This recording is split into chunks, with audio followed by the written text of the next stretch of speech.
नमस्कार, मैं हूं रवि केंद्रा। चैनल पर वक्त है क्वेश्चन आवर का। उत्तराखंड के सीएम पुष्कर सिंह धामी कई बार इस बात का जिक्र कर चुके हैं कि दिल्ली देहरादून हाईवे शुरू होने के बाद आने वाले पर्यटकों की संख्या कई गुना बढ़ जाएगी। मौजूदा वक्त में ही राजधानी देहरादून में ट्रैफिक का हाल बेहाल है। कई इलाकों में गाड़ियां सड़कों पर दौड़ती नहीं हैं बल्कि रेंगती हैं। इन समस्याओं को दूर करने के लिए सालों पहले रिस्पना और बिंदाल नदी पर एलिवेटेड रोड निर्माण की बात कही गई थी, लेकिन अब तक इसे लेकर बहुत ज्यादा काम नहीं हुआ। लेकिन अब धामी सरकार इसे लेकर गंभीरता से काम करती हुई दिखाई दे रही है, जिस पर विपक्ष के भी कई सवाल हैं। इसी बात को लेकर आज चर्चा करेंगे। बड़ा महत्वपूर्ण विषय है, लेकिन उससे पहले आपको ये रिपोर्ट दिखाते हैं।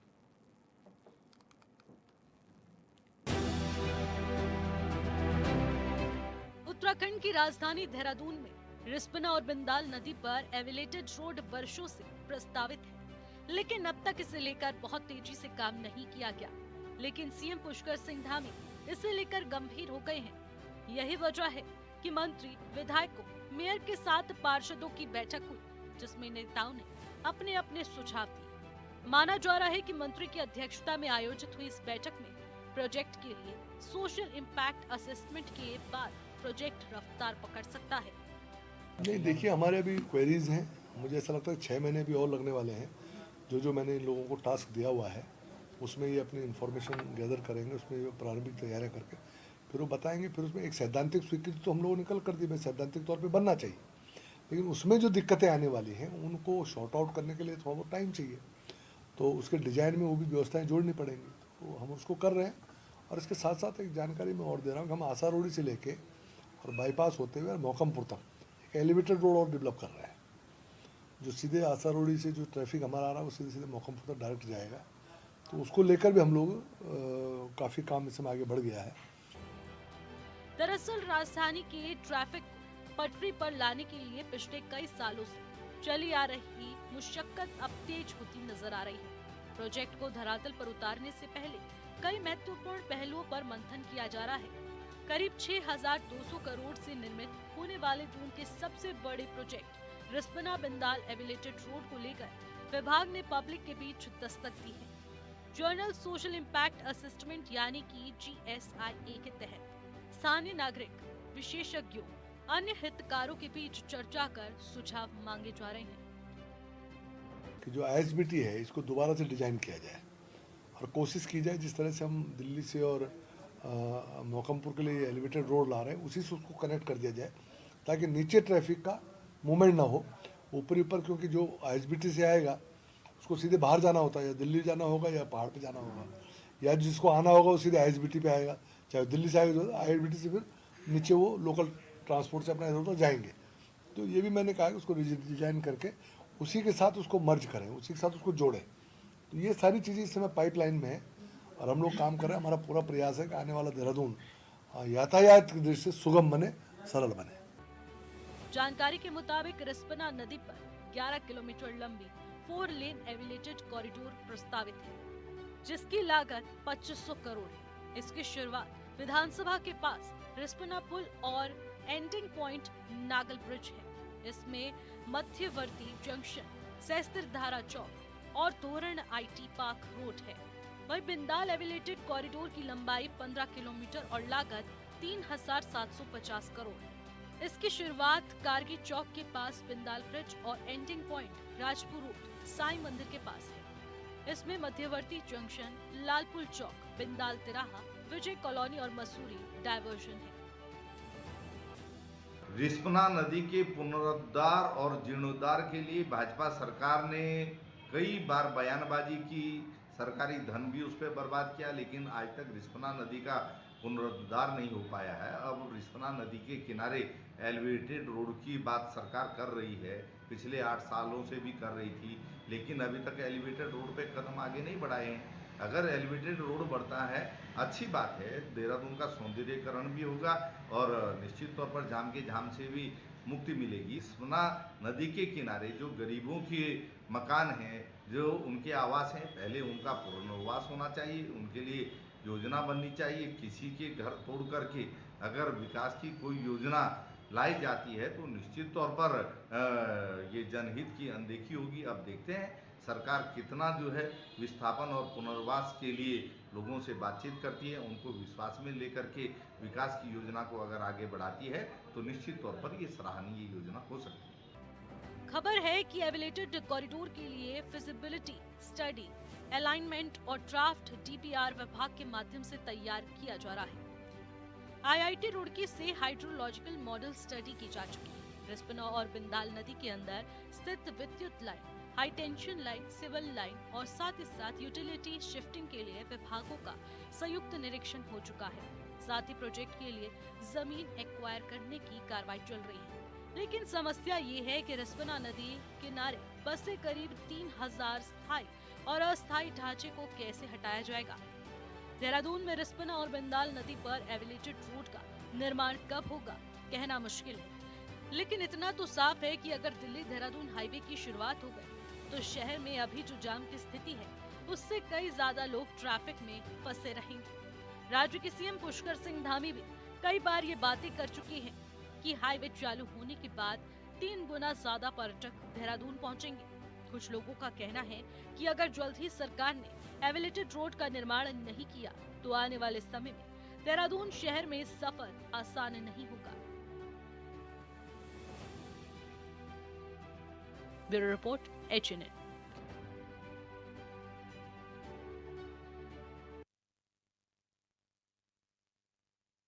देहरादून में एलिवेटेड रोड की चर्चा एक बार फिर से तेज हो गई। रिस्पना बिंदाल पर प्रस्तावित है ये एलिवेटेड रोड। कई सालों पर इस पर हम बात करते हुए चले आ रहे हैं कि एलिवेटेड रोड बनेगी। शहर में जिस तरीके से जाम का दबाव हो रहा है और रिस्पना और जो बिंदाल नदियां हमारे पास हैं उसमें ये प्रस्तावित एलिवेटेड रोड है और इसकी चर्चा एक बार फिर से तेज हो गई क्योंकि इसको लेकर अब सरकार एक बार फिर से गंभीर दिखाई दे रही है। इसको लेकर एक बैठक भी हुई है। बैठक में स्थानीय जनप्रतिनिधि, इससे जुड़े हुए जो और लोग हैं, कैसे सुझाव इस पर दिए जा सकें, इसको लेकर चर्चा है। फिजिबिलिटी सर्वे की बात करें, वो हो चुका था, अभी भी उसको लेकर यहाँ पर देखा जा रहा है कि क्या कुछ करना है।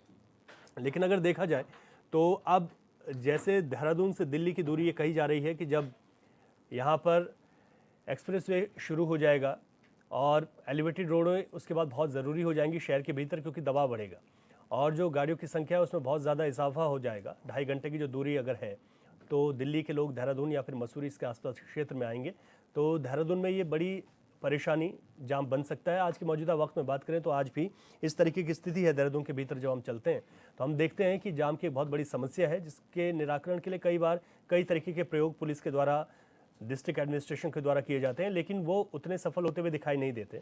अब ऐसे में बड़ा अच्छा लगता है कि देहरादून में एलिवेटेड रोड बनेंगी रिस्पना और बिंदाल नदी पर, यानी कि जो ट्रैफिक है जिसको शहर में नहीं आना वो वहाँ से जा सकता है और ऐसे में जो शहर में ट्रैफिक का दबाव है वो काफ़ी कम हो जाएगा।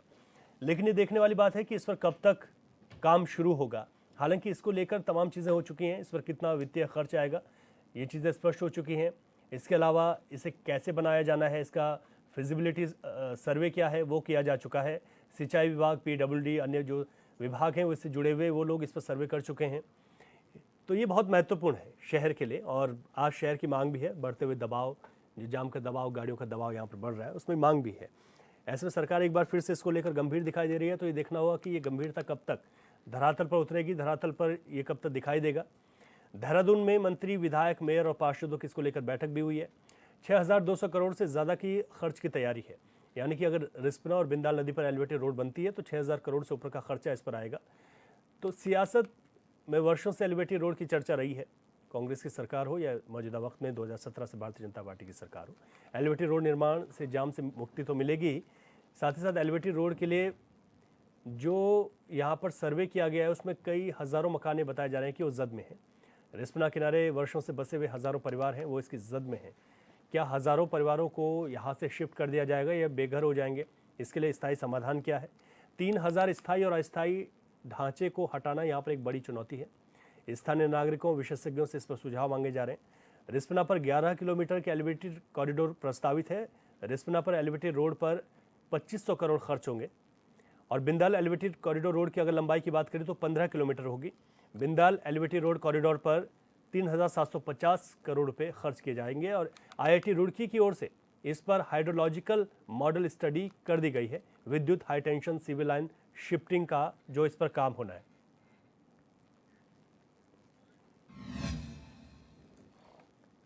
तो मौजूदा वक्त में ये एक बहुत बड़ी समस्या है जाम की देहरादून शहर में, और आने वाले वक्त में ये चुनौती और ज्यादा बढ़ेगी, इससे इनकार नहीं किया जा सकता। इस पर विपक्ष के भी कुछ सवाल हैं और सत्ता पक्ष दावा कर रहा है कि हम लोग बहुत जल्दी ही इस काम को अंजाम दे देंगे, शुरुआत कर लेंगे इसकी। लेकिन इस पर कई दफ़ा चर्चा हुई है पहले भी, लेकिन अब जैसे कि बैठक हुई, हाइड्रोलॉजिकल मॉडल स्टडी की बात की जा रही है, तो अब देखना होगा कि इस पर कब तक काम शुरू होता है, क्योंकि कारगर बहुत साबित होगा। ऐसे में सवाल भी हैं। इस वक्त हमारे तमाम मेहमान हमारे साथ जुड़ गए हैं, सबके साथ चर्चा कर लेते हैं इसी महत्वपूर्ण विषय पर। हमारे साथ भारतीय जनता पार्टी से सतीश चंद जी हैं, वर्चुअली जुड़े हैं आज। सतीश जी, आपका बहुत स्वागत है। कांग्रेस से हमारे साथ अभिषेक भंडारी जी हैं, बहुत स्वागत है आपका। उत्तराखंड क्रांति दल से देवचंद उत्तराखंडी जी हमारे साथ हैं, उत्तराखंडी जी बहुत स्वागत। आम आदमी पार्टी के प्रवक्ता डी के पाल जी हमारे साथ स्टूडियो मौजूद हैं, बहुत स्वागत है। और हरीश मैखरू जी, वरिष्ठ पत्रकार, हमारे साथ वर्चुअली जुड़े हैं। मैखरू जी, आपका बहुत स्वागत है। शुरुआत मैखरू जी आपसे ही करता हूँ। देहरादून में अगर बात करें तो जाम के दबाव, जाम से मुक्ति के लिए एलिवेटेड रोडों की बात बहुत वर्षों से हमने आपने सुनी है, कई दफ़ा इस पर चर्चा हुई। सिंचाई विभाग से लेकर तमाम विभागों ने इस पर कहा कि हम लोग इस पर काफ़ी काम कर रहे हैं। एक बार फिर से बैठक की गई और अभी कहा जा रहा है कि हाइड्रोलॉजिकल जो मॉडल स्टडी है IIT रुड़की की ओर से, वो की जा चुकी है। अब इसका कितना बड़ा इम्पैक्ट रहेगा, कितनी आवश्यकता है, और जो सरकार इस पर बात कर रही है कितनी गंभीर लगती है कि कब तक इस पर शुरुआत हो सकती है? रवि जी, जो देहरादून शहर है वो यातायात की दृष्टि से और टोपोग्राफी की दृष्टि से मतलब बहुत लिमिटेड है ये, और चारों तरफ से पहाड़ियों से घिरा हुआ है। हम्म। और बीच में इसमें कंजक्शन तेजी से बढ़ा है, मतलब मकान बनाए हैं लोगों ने, कुछ सरकार की अलग अलग संस्थान बने हैं इस 2000 के बाद, राज्य बनने के बाद। तो जी जी। इस शहर में वैसे ही जगह कम है, सड़कों पर इंक्रोचमेंट बहुत ज्यादा है, और ट्रैफिक हर रोज बढ़ रहा है। हर मतलब दिन शहर में कम से कम 20 गाड़ियां नहीं आ जाती। हम्म। तो इसके लिए सरकार को एक तो शॉर्ट टर्म प्लानिंग करनी पड़ेगी कि जितना सड़कों पर इंक्रोचमेंट है, नालियों पर इंक्रोचमेंट है, ठेली रेडी वाले सड़क से हटाए जाएं। हम्म।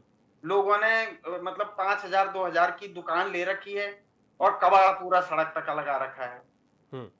500 रुपए की दुकान ले रखी, पंचर की ठेली लगा रखी, कबाड़ पूरा मतलब टायर ही टायर जो है, सड़े हुए टायर ट्रक तक फैला रखे हैं, सड़क तक फैला रखे हैं। हम्म। उसी तरह से पुराने चीजों की, सामानों की दुकान ले रखी है, पूरा सामान सड़क पे रखा हुआ। तो इसको कौन चोक करेगा? इसको तो सरकार को ही देखना पड़ेगा, हम्म। नगर निगम को देखना पड़ेगा। संयुक्त टीम एक बनाइए, इनको हटाइए। हम्म। पहला तो ये है शॉर्ट टर्म। लॉन्ग जी। टर्म ये है कि सड़कें चौड़ी करिए और वाहनों के लाइसेंस की एक पद्धति निर्धारित करिए कि आपके पास अपनी पार्किंग नहीं है तो कहाँ खड़ी करेंगे। हम्म। तो इस पर भी थोड़ा सा कुछ ना कुछ रिसर्च होनी चाहिए कि क्या हो सकता है। हम्म। ऐसा तो नहीं है कि सबके जो गाड़ियां लेती हैं उनकी पार्किंग हो ही हो घर में अपनी, हम्म। और यदि काम से निकलेंगे तो सड़क पर भी होगी। तो कैसे क्या किया जा सकता है वो देखना है। हम्म। सड़कें चौड़ी की जानी बहुत ज्यादा आवश्यक है हम्म। देहरादून की। हम्म। तो जो ये कॉरिडोर का प्रकरण है, इसकी आवश्यकता तो है।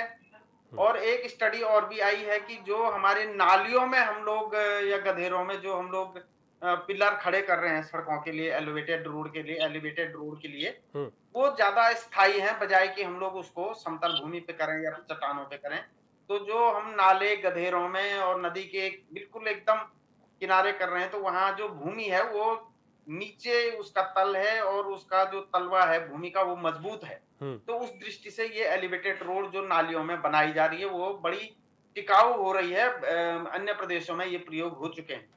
तो देहरादून में भी एक एलिवेटेड रोड यदि रिस्पना के साइड से या रिस्पना के आसपास से कहीं निकलती है जो सीधे मसूरी तक जाए, हम्म। और जो देहरादून का एक चारों तरफ से रिंग रोड बनाने का कार्यक्रम है, शायद 92 किलोमीटर की वो रोड है। हम्म। तो ये जितनी जल्दी बनाई जाए उतनी ही जल्दी सरकार को भी लाभ रहेगा, क्योंकि अभी कुछ जगह आउटर देहरादून में बची हुई है।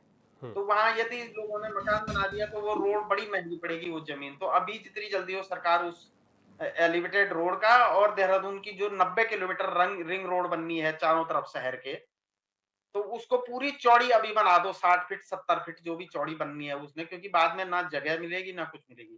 तो सरकार ये प्लानिंग अवश्य करे। देहरादून शहर एक तरह से उत्तराखंड का अंग्रेजों के जमाने से भी इस शहर की वैल्यू रही है बड़ी। ये एजुकेशन का हब है, ये स्वास्थ्य का हब है ये शहर। सबसे अच्छे भारत के टॉप मोस्ट अच्छे जो स्वास्थ्य के संस्थान हैं, वो यहाँ पर है। मेडिकल कॉलेज हैं, प्राइवेट हॉस्पिटल हैं। उसी तरह से शिक्षण संस्थान भी, मतलब IIP है, या और भी दुनिया भर के यहाँ पे कॉलेज हैं जो वर्ल्ड क्लास हैं। तो उनके लिए भी लोग यहाँ पे आ रहे हैं तो ट्रैफिक तो धीरे-धीरे बढ़ेगा। ये दूसरा देहरादून की जो क्लाइमेट है, वो बहुत पर्यटकों को लुभाती है। तो उस दृष्टि से पर्यटकों का भी दबाव बढ़ेगा। अब दिल्ली देहरादून हमारा 2 घंटे, ढाई घंटे का रोड रह गया है। तो दिल्ली का जो पर्यटक है वो गर्मियों में यहाँ और जाड़ों में भी यहाँ आएगा। तो निश्चित रूप से देहरादून की सड़कें चौड़ी करना और पार्किंग के लिए जगह ढूँढना ये सरकार के लिए चुनौती भी है और सरकार के लिए चैलेंज भी है, सरकार को कर भी देना चाहिए। ठीक है, बहुत महत्वपूर्ण बात है सर। आपने ये भी कहा कि एलिवेटेड रोड तो आज समय की आवश्यकता है ही, इसके अलावा भी आपने साथ में विकल्प बताया कि अगर आज अतिक्रमण हो रहा है तो उस पर निगम किस तरीके से काम कर सकता है।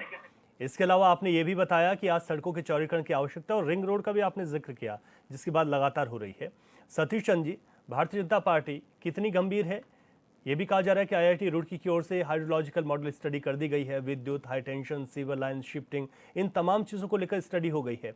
एक सवाल है कि जितनी जल्दी हो सके इस पर काम किया जाए, वरना सरकारों को बहुत महंगा पड़ेगा, क्योंकि यहाँ पर शिफ्टिंग करनी है, तमाम घर भी हैं, और अगर लगातार निर्माण हो भी रहा है आज की डेट में, तो फिर उन लोगों को चाहे हम मुआवजा देने की बात करें, बहुत सारी जो दिक्कतें वो आने वाले वक्त में हमारे सामने होंगी। कितना वक्त लग सकता है? तो देखिए रवि भाई, भारतीय जनता पार्टी की सरकार, मेरी आवाज मुझे रिपीट हो रही रवि भाई। ठीक है सतीश जी, आपकी आवाज़ है, आप अपनी बात को पूरी कीजिएगा। मैं ये कहना चाह रहा हूँ रवि भाई, जो भारतीय जनता पार्टी की सरकार है,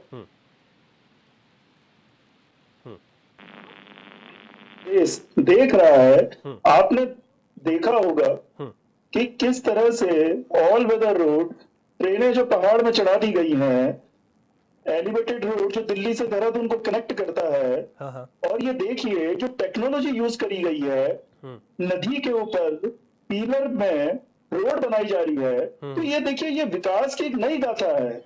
और जो आज विपक्ष के लोग विकास नाम की जो चीज है उसका नाम सुन रहे हैं, ये बहुत बड़ी बात है। आज वो विकास के लिए उत्साहित हैं।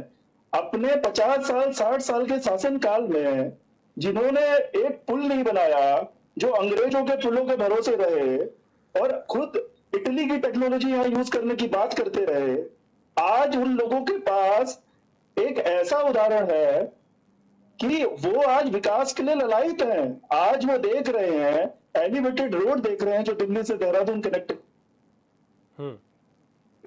रेल देख रहे हैं जो पहाड़ चढ़ गई है, वो ऑल वेदर रोड देख रहे हैं। तो आज उन्हें लग रहा है कि विकास की बात जो हो रही है वो सच में अब विकास की बात हो रही है। आज जात क्षेत्रवाद इस पे बात नहीं हो रही है। और जो बात है कि इसमें बिंदाल और जो रिस्पना पुल के ऊपर जो एलिवेटेड रोड जो बननी है उसमें देरी हुई है। देखिए, सरकार को बहुत सारी चीजें देखनी होती हैं, और वो चीज जो है कि वहां लोगों के जिनके मकान, कुछ क्षेत्र ऐसा है जहाँ पे बस्तियां बसी हुई हैं, जो स्थायी है अस्थायी हैं, उनके विस्थापन की भी बात करनी है और टेक्नोलॉजी की भी बात करनी है, ताकि वो जो पुल है, जो पुल बनेंगे, जो रिस्पना पुल के ऊपर एलिवेटेड रोड बनेगी, वो अच्छी गुणवत्ता की हो और अच्छी आधुनिक टेक्नोलॉजी यूज करी जाए। ऐसा नहीं है कि बस खाना पूर्ति करनी है। और सरकार इसके लिए सच में बहुत ज्यादा सीरियस है। और सरकार का जो मॉडल है वो आने वाले समय को पूरा देश भी देखेगा और प्रदेश भी दिखेगा। और जो जाम से निजात पाने वाली बात है, उस पर हमारी सरकार ने ही आगे बढ़ के कार्य करा है, चाहे वो ट्रैफिक पॉलिसी हो, चाहे वो रूट का चौड़ीकरण हो। देखिए, कोशिश तो करी जाएगी कि पूरे देहरादून की रूट चौड़ी हो, लेकिन कहीं कहीं पे आबादी इस तरह से है कि वहां पे नहीं करा जा सकता। तो इसी के लिए अल्टरनेटिव जो ऑप्शन हमारी सरकार ने विगत वर्षों में निकाला था कि रिस्पना पुल और बिंदाल के ऊपर एलिवेटेड रोड से कनेक्टिविटी करी जाए, तो उसका फायदा निसंदेह पूरे देहरादून की जनता को होगा।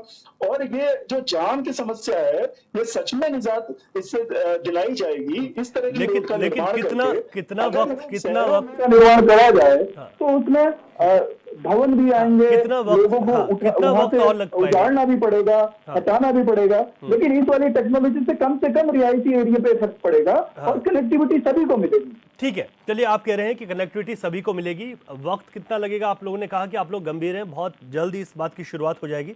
अभिषेक भंडारी जी। धन्यवाद रे भाई। पहले तो पूरे प्रदेश को होली की हार्दिक शुभकामनाएं। हमारे मेहमान हैं, पैनलिस्ट हैं, सभी को होली की ढेर सारी शुभकामनाएं। और बहुत अच्छा लगा, स्वागत योग्य कदम है कि रिस्पना एलिवेटेड और बिंदाल एलिवेटेड अपना स्वरूप लेने के लिए फिर पुनः जीवित हो गया है। बड़े भाई हरीश मैकुरी जी हमारे वरिष्ठ पत्रकार हैं, उन्होंने बताया कि किस तरह से आपको बाईपास बनाने हैं, या ये तो सारा खाका बनता है। इससे पहले मैं हमारे विधायक विनोद चमोली जी को भी सुन रहा था, उन्होंने बताया कि आशा रोड़ी से और मौकमपुर तक एक एलिवेटेड ये भी संज्ञान में है, और आईएसबीटी को भी दोबारा रिकंस्ट्रक्ट करने का प्लान है। बहुत अच्छा प्लान है। ये जो रिस्पना से जाखन ये एक एलिवेटेड का कार्यक्रम था 2016-2017 के आसपास की, शायद आपके पास डीपीआर बनी होगी उस समय, शायद 1600 करोड़ के आसपास का ये प्रोजेक्ट था। आज 3700-3600 करोड़ के आसपास हो गया, लेकिन आज तक एक ईंट नहीं लगी इसमें। हम क्या माने, अब चुनाव के लिए मुश्किल से 2 साल पूरे नहीं हैं। आप मंत्रिमंडल का विस्तार, कोई बोल रहा है हो रहा है, कोई बोल रहा है नहीं हो रहा है। बीजेपी किस तरह से दुविधा में है। भाजपा के प्रदेश अध्यक्ष अभी कुछ दिन पहले कितनी बाइटें दे रहे थे कि मुख्यमंत्री जी तुरंत आएंगे और मंत्रिमंडल में जिन जिनको जगह मिलेगी ये होगा वो होगा। मुख्यमंत्री जी आए, बोला मेरा कार्यक्रम पहले से तय था। तो अभी फिर एलिवेटेड से क्या मतलब है? एलिवेटेड से मैं बता रहा हूं कि इनका सिर्फ और सिर्फ एक सिफुगा छोड़ना है कि ये एलिवेटेड कुछ नहीं, ये एलिवेटेड। मैं सतीश भाई आपकी बात को दोबारा बताऊंगा, अभी कोई बात नहीं, आपका टर्न आएगा। 2007 में बीसी खंडूड़ी हमारे सीएम बने थे, उन्होंने 2007 से एक मास्टर प्लान बनाया था। आज वो मास्टर प्लान जीरो है। बताइए किस जगह पे उतरा मास्टर प्लान। अगर आकलन करेंगे 20 साल का जो मास्टर प्लान हुआ करता था, आज लगभग 20 साल खत्म होने वाले होंगे और उस मास्टर प्लान पे 10% भी इंप्लीमेंट नहीं हो पाया।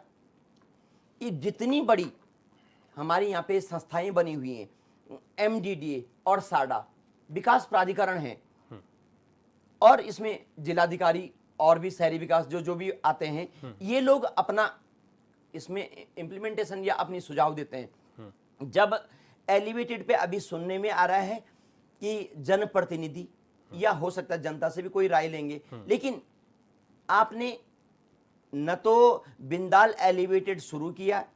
अभी आप बताइए, आप डीपीआर, ये नई डीपीआर बनी क्या? इससे पहले भी इसमें डीपीआर बनी थी।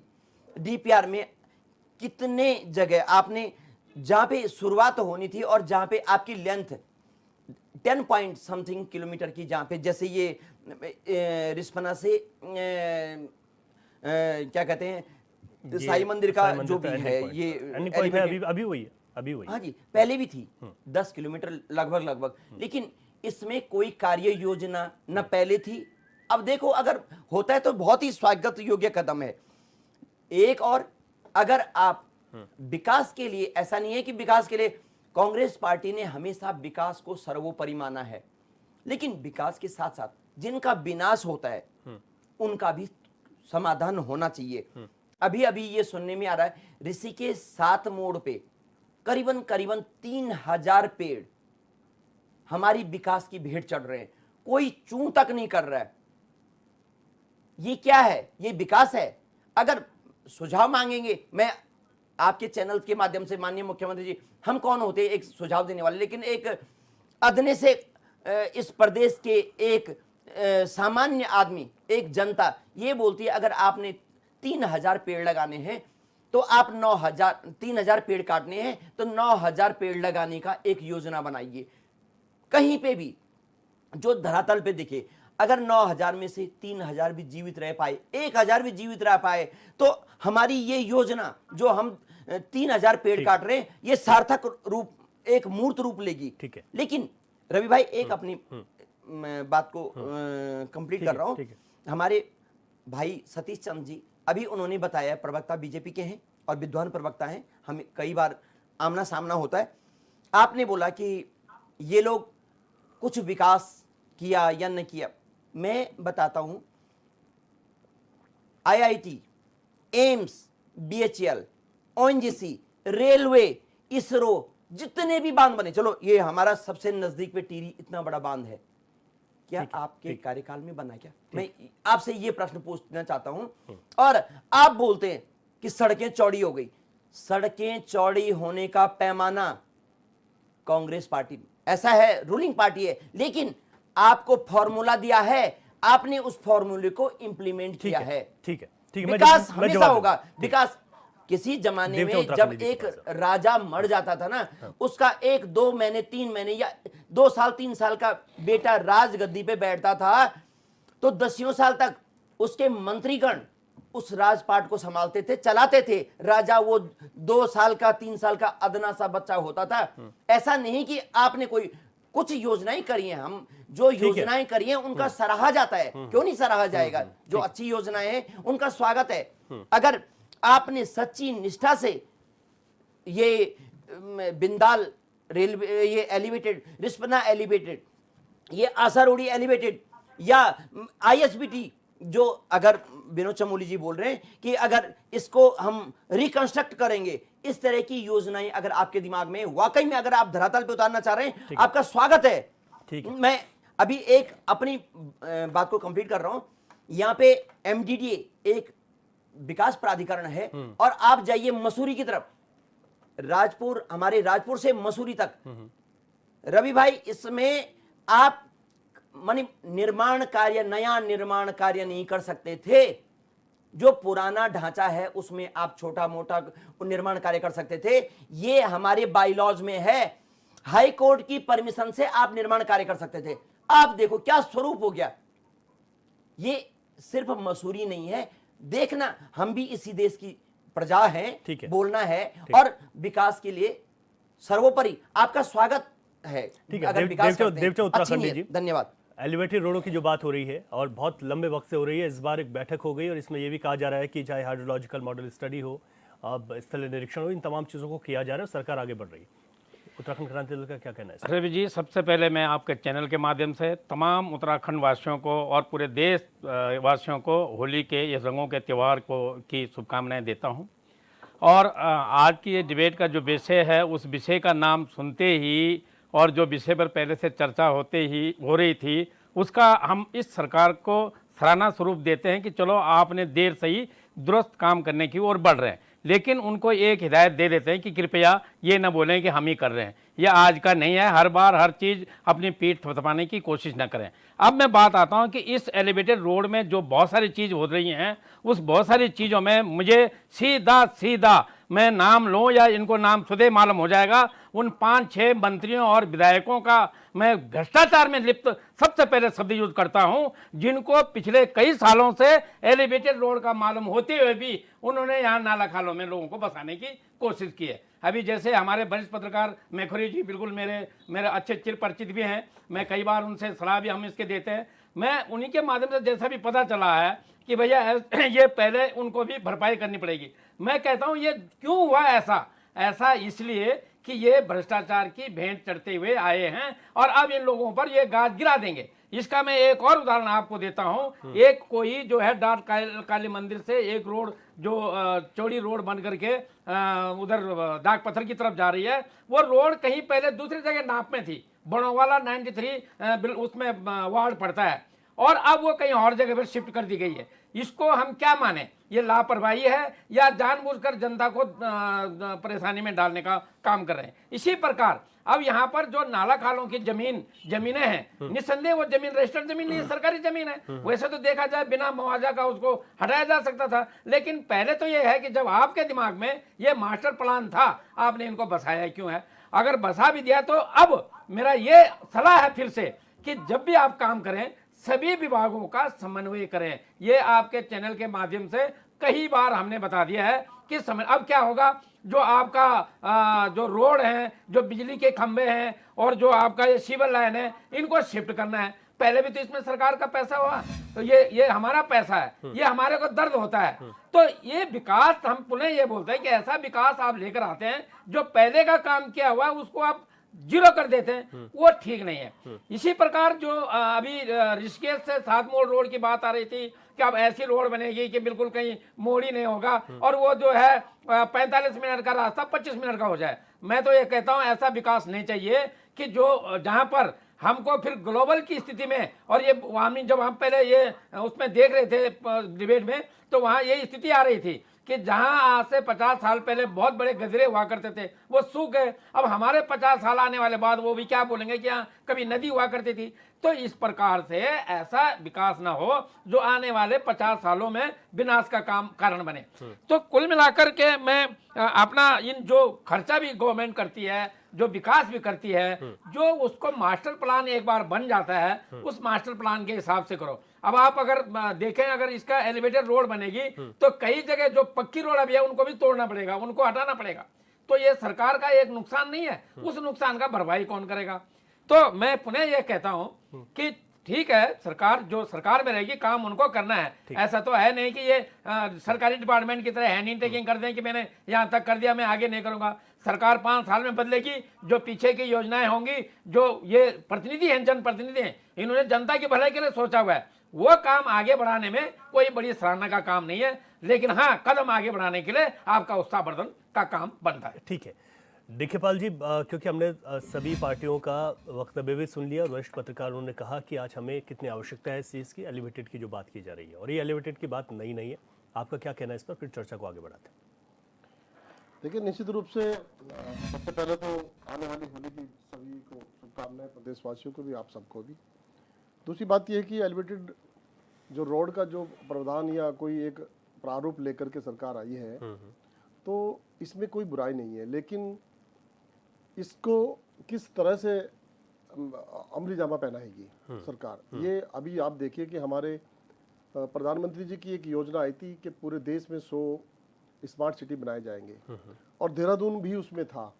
और देहरादून का हाल अभी तक ये है कि हम उसका काम पूरा कर नहीं पाए। 2-2, 3-3 बार ठेके, 2-2, 3-3 बार उसकी टाइमिंग, तमाम चीज़ें आगे बढ़ाने के बावजूद भी आज भी हम उसको पूर्ण रूप से अप्लाई नहीं कर पाए। यानी पूर्ण रूप से हमारा अभी जो शहर है देहरादून, वो स्मार्ट सिटी नहीं बना है। तमाम चीज़ों में खामियां हैं आज भी, और पूरी तरह से आज की अभी तो शिविर, तमाम नालियां और बहुत सारी चीज़ें जो पार्कों का सौंदर्यीकरण या उनका विस्तारीकरण या उनको नए तरह से नवीनीकरण होना था, वो तमाम चीज़ें वहीं की वही हैं। थोड़ा बहुत मेन रोड पर जो है सजाने का काम किया है। अभी इन्होंने अंडरपास नहीं बनाए, कहीं के ऊपर से पुल बनने थे। तो ये देखिए कि सरकार का कहने में और करने में बहुत फर्क है। अब इसको बात समझने की अगर हम आगे बढ़ाएं, स्मार्ट सिटी का कार्यक्रम था वो खत्म हो गया। हाँ। स्मार्ट सिटी 2 में उत्तराखंड को, देहरादून को कोई जगह नहीं मिली। ठीक है, जो 1600 करोड़ रुपए था, नहीं, जो पैसा आया जो लगा वो भी तो पूरी तरह से नहीं लग पाया ना। तो इसका मतलब प्लानिंग सरकार की बहुत अच्छी नहीं थी। एलिवेटेड रोड पर इसका दूसरा नाम कह दें हम कि मलिन बस्तियों को उजाड़ने का काम, मलिन बस्तियों पर बसे हुए लोगों को बेघर करने का काम, उसका नाम है एलिवेटेड रोड। हम उसका विरोध नहीं कर रहे हैं, लेकिन आप ये बताइए, पिछले 2018 से लेकर के दूसरा चुनाव भी हो गया नगर निगम का, और आप बार बार विधानसभा में अध्यादेश लाते हैं कि मलिन बस्तियों को नवीनीकरण करेंगे, नियमितकरण करेंगे, तमाम चीजें उनको देंगे। तो उसके नाम पर जो ये एलिवेटेड रोड का जो नया शिगुफा ये लेकर के आए हैं, इसकी हम निंदा करते हैं। तरीका ये नहीं है काम करने का। तरीका ये है, पहले आप ये बताइए कितने घर वहां पे उजड़ने वाले हैं, कितने घरों को आप तोड़ने वाले हैं, कितने घरों को आप हटाने वाले हैं, और उनका खर्चा क्या आएगा, क्या आप उनको विस्थापित करने वाले हैं? सड़क बनने से पहले, प्रारूप बनने से पहले आप किस प्रकार के सुझाव ले रहे हैं, मैं समझना चाहता हूं। आम आदमी पार्टी इस पर बहुत चिंतित है, क्योंकि लोग उजड़ेंगे तो निश्चित रूप से आम आदमी उजड़ेगा। यहां से जिसको जो बसा है, कैसे भी बसा है, जैसे अभी आदरणीय हमारे यूकेडी के साथी कह रहे थे, बस गया है ना, आपने बसाया, आपने उसको वाटर दे दिया, बिजली दे दिया, पानी दे दिया, तमाम चीजें दे दी है, और आज उसको अगर आप उजाड़ने का काम करेंगे तो आपके पास में क्या प्लानिंग है उसके लिए? क्या आप उनको कहीं विस्थापित करने वाले? उसकी क्या प्लानिंग है? उसका कितना खर्चा आएगा? उस पर कितनी रिसर्च हुई? नहीं, देखिए, जो आपने 6250 करोड़ रुपए खर्च दिखाया है, ये तो सड़क बनाने में भी पूरा नहीं होगा मेरे भाई। आप बिंदाल को जानते नहीं कितना पानी आता है, आप रिस्पना को जानते नहीं कितना पानी आता है, आसपास की तो सारी जड़ें हिल जाती हैं, उड़ जाता है। और ये ऐसी नदियां नहीं है जैसी आप यहां से लेकर के जो सड़क बनी है पहाड़ के बीच में से, उनमें पानी नहीं आता। वहां पे जो बड़े बड़े पिलर्स खड़े किए गए हैं, पुल बनाए गए हैं, वहां पे इतना पानी नहीं आता। वहां कोई रिस्पना नदी नहीं है, ना कोई वहां पर गंगा बहती है, ना कोई यमुना बहती है। वो सूखे हुए रास्ते हैं, उनके खड़ा कर दिया। लेकिन आपको रिस्पना से एलिवेटेड रोड बनाने के लिए हजारों लोगों को हटाना पड़ेगा, हजारों। और ऐसे भी नहीं कर सकते आप कि ऊपर ऊपर उसको एलिवेटेड करके ले गए, वो भी बस का नहीं है आपके। उसके लिए भी आपको बहुत सारे घर हटाने पड़ेंगे। तो ये जो योजना है, मैं फिर कहूंगा हम इसका स्वागत करेंगे, लेकिन उससे पहले आप क्या उन लोगों पर भी योजना लेकर के आएंगे? क्या उन लोगों पर भी एस्टिमेट लेके आएंगे? क्या उनको पर उस पर भी लेकर के व्यवस्था लेकर के आएंगे? ये बड़ा एक राजनीतिक विषय भी बन जाता है, जिस पर कि कई जगह इस तरीके के सवाल उठते हैं। मैं आऊंगा भारतीय जनता पार्टी पर, लेकिन मैं हरीश मैखुर जी से समझ लेता हूँ। हरीश मैखुर जी, अभी तक जो मोटा मोटा आंकड़ा है 3-3.5 हजार स्थायी अस्थायी इस तरीके के निर्माण हैं जिनको हटाना पड़ेगा अगर एलिवेटेड रोड बनती है, तो ये कितनी बड़ी चुनौती रहेगी? रवि जी, उत्तराखंड का बड़ा दुर्भाग्य है जी, यहाँ पे हर पॉलिटिकल पार्टी, पर्यावरण भी है, हित भी है, और वो क्या बोलते हैं, इंजीनियर भी है, जेई भी है, भूगर्भ वेत्ता भी है, और उनके फालतू के सुझाव भी रहते हैं जी। असल में क्या है कि उत्तराखंड में विकास विरोधी पहले खड़े हो जाते हैं, विकास बाद में आता है, नहीं आता है। आधे से ज्यादा गांव हमारे बिना सड़क के पलायन कर गए हैं। देहरादून शहर में सड़क की इतनी आवश्यकता है जिसकी कोई हद नहीं, लेकिन तमाम तरह के मीन मेक निकाल के, मतलब यहाँ की सड़कों को बाधित करने का जो है भी, उनको बनने नहीं देंगे, चौड़ी होने नहीं देंगे। मलिन बस्तियों को मतलब बसाने की उनको बड़ी चिंता रहती है। देहरादून को मलिन बस्ती बनाकर ही छोड़ेंगे। तो ये एजेंडा तो वोट के लिए तो ठीक है, लेकिन विकास के लिए एजेंडा अच्छा नहीं है। तो क्या विकास करना के लिए चाहिए? देहरादून शहर को साफ सुथरा होना चाहिए, इस शहर को ग्रीन उन होना मलिन चाहिए। बस्तियों का क्या सुझाव अच्छी है opportunity मैखुरी होनी जी? चाहिए, उन मलिन बस्तियों के लिए क्या सुझाव है आपके अच्छे पास? होने चाहिए, वो भी स्कूल बता अच्छे दीजिए, होने उनको चाहिए। कहाँ लेके जाएंगे? इसके लिए लोग देहरादून आते हैं। वही पूछ रहा हूँ। सरकार को इस पूछ पर लीजिए, फोकस करना चाहिए। कैसे सड़क बनेगी, क्या बनेगी, ये इंजीनियरिंग डिपार्टमेंट का काम है, वो देखेगा। सरकार तो बजट देने वाली है, बजट उपलब्ध कराए। 7 मोड़ पर जो है सारे पर्यावरणविद अपना झंडा लेके आ गए। अरे आधा देहरादून साफ हो गया जब हम 2003 में यहाँ देहरादून में पहली बार, मतलब हम लोगों ने यहाँ पे अपना वो बनाया, घर बनाया। उस समय देहरादून बिल्कुल एकदम ग्रीनरी थी, चारों तरफ से जंगल काट दिए हैं। कोई लाल झंडा लेके उधर आया? लेकिन सिर्फ यदि कहीं सड़क बनती है, कहीं पानी की स्कीम बनती है, तुरंत झंडा लेके पहुंच जाते हैं। तो निश्चित रूप से ये विचार भी उत्तराखंड के लिए अच्छा नहीं है। हम चीन में ही देख रहे हैं, जहाँ लाल झंडे की सरकारी है, बहुत बढ़िया चौड़ी चकली सड़कें, विकास के काम वो रोकते नहीं है, दुनिया भर के पेड़ लगाते हैं। देहरादून में होना क्या चाहिए, जो भी व्यक्ति अपना घर बनाए वो 4 पेड़ों की जगह छोड़े, बिना उसके लोगों को घर ही नहीं उगाने के बने। लिए बढ़ावा देते ये हैं। लगा दो आप नगर निगम, आपकी ऐसे भी पूरा देहरादून भरा भरा हो जाएगा। आवाज मिल पा रही लोग है? अपना एक इंच जमीन नहीं छोड़ रहे हैं, कहीं पिट बना दे रहे हैं, कहीं पिट बना दे रहे हैं, सारे पेड़ बात यह है काट दिए कि देहरादून से। आप सड़क बनाइए, हम स्वागत कर रहे हैं उसका, हम स्वागत जो कर रहे हैं, माफिया है, तो बता लैंड दीजिए। माफिया है देहरादून में, बड़ा सक्रिय बता है। दीजिए। एक एक आदमी 20-20 लोगों से पैसा लेके एक ही जमीन का सौदा कर रहा है। हजारों केस देहरादून में पड़े हुए हैं इस तरह के। इस पर तो नहीं कोई आवाज उठा रहा है कि ये माफिया कौन है। गिने गिनाए देहरादून में 20 से 25 ऐसे माफिया, अगर सबके सब जेल में हो तो देहरादून का तो सड़क का नक्शा ही सुधर जाएगा। लेकिन करना किसको? सब पॉलिटिकल पार्टियों से, मतलब कहीं ना कहीं जो है उनको भी परिश्रय प्राप्त है, तभी तो माफिया इतना सक्रिय है देहरादून में। बिना पॉलिटिकल विलिंग के, बिना पॉलिटिकल लिंक के कोई माफिया 50-50 सौदा कर सकता है कि जमीन का, जो देहरादून में हो रखा है। ठीक है हरीश मैखुर जी, अभी जिनके 40 नहीं होंगे, सबके सब जेल में होते तो अब तक तो देहरादून सुधर चुका होता। बात करो, ठीक है। तो निश्चित रूप से सड़कें बनने दो, कोई भी जर्नलिस्ट है वो आज नहीं बनेगी तो भविष्य में। अच्छा ठीक है हरीश मैखुर जी, ठीक है, मैं एक बार बीजेपी के पास बजट आ भी रहा है। हूं। ठीक है मैखुर जी, ठीक है। मैं एक बार सतीश जी आपके पास आ रहा हूँ। एक बड़ा जो बड़ी चुनौती के तौर पर, जिसे आम आदमी पार्टी भी कह रही है, विपक्ष भी कह रहा है, कांग्रेस, कि जो बस्तियां हैं, अगर आप बिंदाल और रिस्पना की जब बात करते हैं तो सबसे पहला ख्याल यही आता है कि इसके आसपास बहुत बड़ी संख्या में आज बस्तियां बस चुकी हैं। ये तो बहुत बड़ी चुनौती है। लगातार ठीक है हम अध्यादेश लेकर आ रहे हैं कि नहीं टूटेंगे, लेकिन ये तो वक्त के साथ बड़ी चुनौती है ना। एलिवेटेड रोड अगर बनाएंगे तो इनके समाधान के लिए क्या कोशिशें हैं? रवि भाई देखिए, निश्चित तौर पे उनके समाधान के लिए भी सरकार ने सोचा हुआ है और सोचा होगा निश्चित तौर पे। अगर हम उनके लिए अध्यादेश लेके आए हुए हैं